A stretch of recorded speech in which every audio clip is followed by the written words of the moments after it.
В Ашхабадской средней спортивной школе Олимпийского резерва полным ходом идет подготовка к ответственному международному старту – Кубку Азии по дзюдо среди кадетов 2025 года, который состоится в Ташкенте, столице Узбекистана, с 22 по 23 мая. На предстоящем турнире сборная Туркменистана будет представлена 18 перспективными спортсменами, 11 юношами и 7 девушками.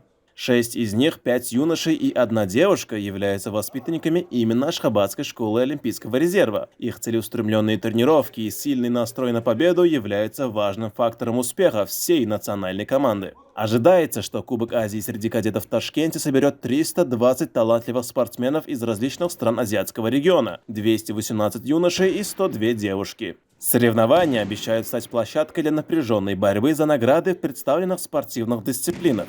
Участие в Кубке Азии представляет собой важную ступень в спортивном становлении молодых туркменских атлетов. Эти международные состязания предоставляют им бесценный опыт выступлений на высоком уровне, позволят испытать свои силы в конкуренции с сильнейшими спортсменами и значительно повысить спортивное мастерство. В Ашхабаде поддерживают своих юных представителей и желают им успешного выступления на предстоящем турнире в столице Узбекистана.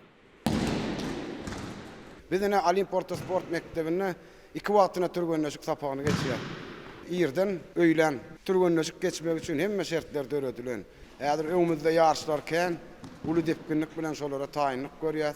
Şolar ýaly mümkinçilikleri döredip beren, okatmany, türgenleşik geçmäni, gahrman arkadagymyzy, arkadagly gahrman serdarymyza köp sag bolsun aýdýan.